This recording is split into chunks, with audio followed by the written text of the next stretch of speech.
Alright, geometry students, today in class we assigned our first project of the year. Please make note of the due date. It will be due by September 24th. That is 8 days from now. There will be no additional time assigned for absences or anything like that since you have over a week to get it taken care of. So if you blow it off until the last minute and that causes you problems, then that was just a poor decision we should have made better. Okay, so due September 24th, as you see there, every day that you turn it in early can earn you star slips, and of course you can turn those back in for more points on particular assignments. Okay, so let's take a look here.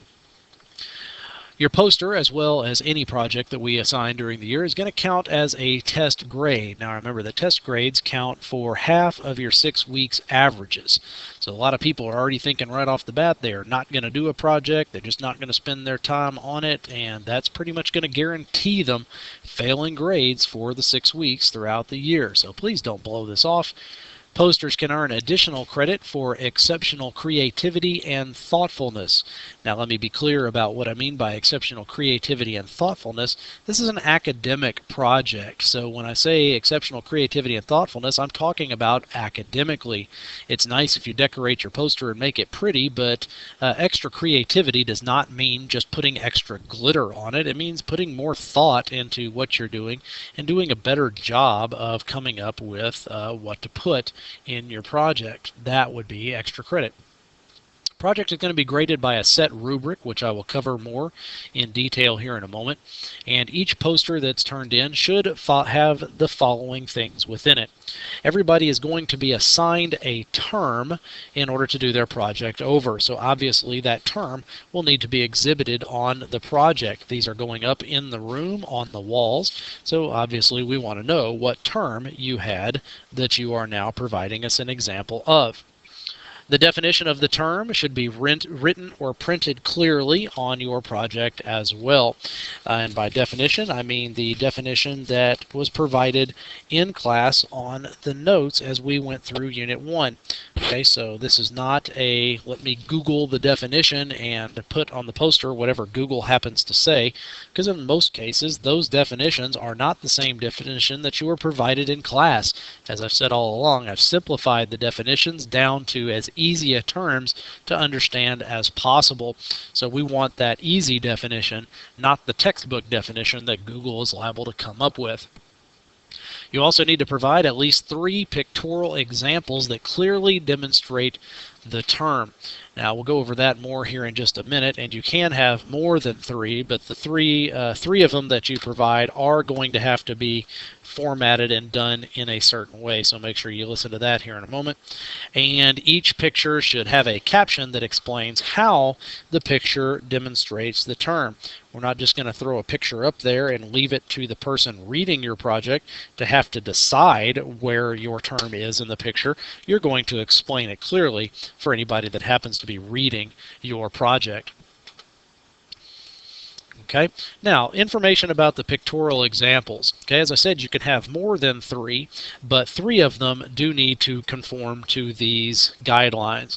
At least one of the pictures should be from a magazine or a newspaper or another form of media that I approve. Okay, now what that means is we are not Googling your particular term and then simply selecting one of the images that happen to pop up, because as you may or may not know, a lot of the images that pop up are tagged incorrectly, so you're not actually looking at examples of the terms that you think you are looking at. Okay, but anyway, so we're going to hunt for our term in a magazine or a newspaper. Now that's not to say we want the magazine or newspaper to come out and say, oh, by the way, here's this geometry picture. It's just to say that in the pictures that we see, we're trying to look for an example of where one of these terms might exist inside of these pictures. Okay, so you can select just about anything as long as it does exemplify whatever your term is. Another one of the pictures should show a diagram, okay, drawn neatly, showing the way the term would look when seen in a geometry problem. That really shouldn't be much of a problem, because if you've done your notes, you should have a basic diagram drawn for you. Okay, so markers and a straight edge should be a pretty easy thing to get onto your onto your poster for that second example. At least one of your pictures should be a picture of you demonstrating the term using your body. Okay, you can get a friend to participate with you if you cannot do it alone, and you can also use props to assist you. Okay, so you're going to do something with your arms or your legs or maybe some props that you have that will basically be kind of like a living example of the term that you have been assigned. Now, some of these may be close to impossible to do by yourself. So as I said, if you need to get a friend in there with you to assist you for your picture, that's fine. But that does not mean we're going to have a friend do the picture for you and you are simply not in the picture. That's not what that means at all. Okay, you are in there, but if you need a friend to help, you can get a friend to help. All the pictures need to be of a size that they can be seen clearly and easily from a distance. As we said, these are going up on the wall, so we don't need a picture that's like the size of a golf ball. We need to be able to see it from the ground, from halfway across the room, okay, so we can understand what it is that we're looking at and also how your term can be seen in that picture.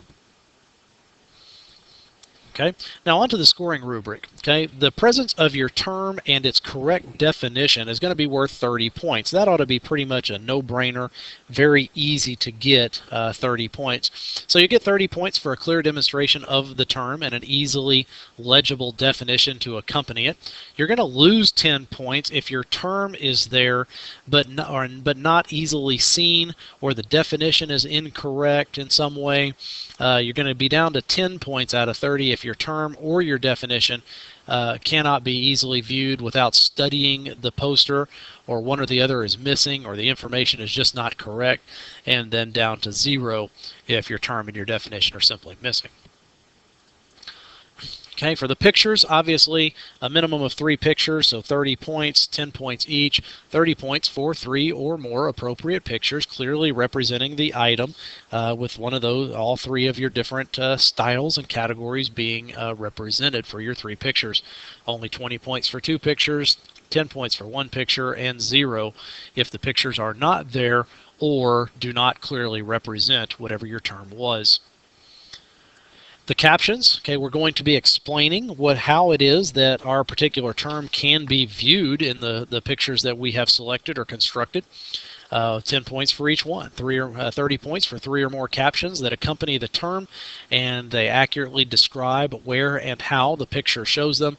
20 points for only 2 captions being there and correct, 10 points for only 1 being there and correct, and no points if your captions are skipped or if your captions simply do not tell us what it is to look for in the picture. Okay. Now, quality, say a lot of you disagree with the presence of things like this. We think as teenagers that we ought to be able to do what we do, how we want to do it, the way we want to do it, and nobody ever ought to have anything to say about it. We ought to be able to kind of make our own decisions in life, and things like, anyway, people shouldn't judge us by the way that we look or the way that we conduct ourselves. But the fact of the matter is, guys, the world is going to judge you by the way that you look and the way that you act and the way that you present yourself. Okay, so our projects are always going to contain a grade that is attached to some manner of professionalism. Okay, and things like smudges and crossouts and wrinkles and creases and water stains and things like that on your projects, that reflects poorly on you. So for those of you that are in a habit of storing homework in your shoe and turning in things that look like your dog's been chewing on it, that hadn't been reducing your grade on your assignments, but it's absolutely going to reduce your grade on your projects. So 10 points, okay, the difference between getting an A and getting a B is going to be if your project is of good quality or if it's been damaged or disregarded or neglected in certain ways, and that's just going to be connected to how much time and care you take into doing your project and taking care of it. Okay, you're going to be doing this project on a full-size poster board. Okay, so the quality also has to do with your poster board being in good shape. That includes not rolling the thing up. If you've ever noticed, poster boards will lay flat forever, but as soon as you roll it up and put a rubber band around it, it stays permanently rolled up. These are going to be going on the wall. I'm going to be grading them. They need to remain flat. So if you've rolled up your poster and I'm sitting there trying to grade it, and suddenly, every time I let go of your poster, it jumps off the table and wraps around my head when I'm trying to grade it, well, your quality just went down. Okay, I know it's easier to carry when it's rolled up, but this is not a question about doing what is easiest for you. It's a question of doing what is required of you. Okay, so you can read through there, 10 points. The project appears to have taken great care, sufficient thought and time put into it. Down to about 8 points if the project's quality is pretty good, but with some minor blemishes. 5 points, the project appears to have some thought and time put into it, could have been cared for better. Down to 2 points, projects of poor quality, possibly including being damaged in some manner. And 0 out of 10 points if your project appears to have been completed in a rush at the last moment before it was due. Okay, take good care and time on your project. There should be no reason why these 10 points aren't entirely in your grasp. Okay, here's an example of what a project might look like. You can see there acute angle and a definition for acute angle. The definition came from the notes, what we did in class. An acute angle is an angle that measures between 0 and 90 degrees. Clearly, we've got the term and we've got the definition. We have 3 pictures, which is the minimum that is required. One of them should be a diagram, like the one that's in the upper right corner in this case. We have an acute angle there. One of them should be a picture from a newspaper or magazine. We got a magazine picture there showing some type of a structure. Okay, and then we have a picture of us demonstrating how our term actually goes. And you see we have 2 people laying there head to head forming an angle.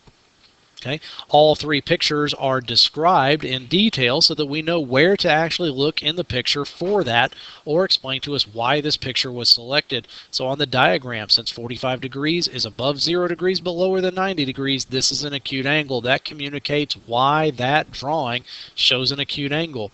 Okay, the rooftop one down in the lower left, the peak of this roof demonstrates an acute angle, and it's even marked in the picture using an arrow. There's a lot of stuff going on in that diagram, so we can't just say the picture has an acute angle. Well, where is the acute angle?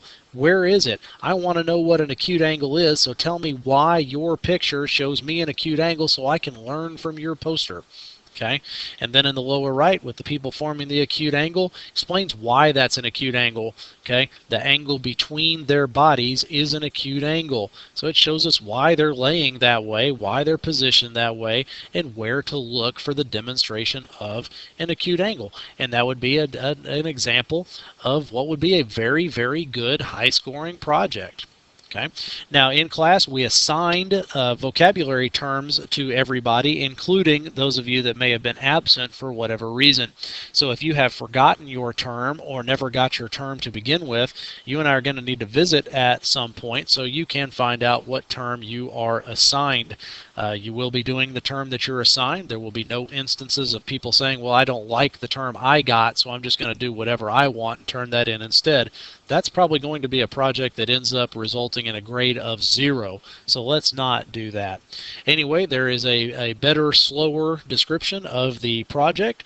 I went through it very quickly in class because we had limited time. Hopefully that clears up a few items, and if you have any further questions, please feel free to drop by before or after school and ask those questions.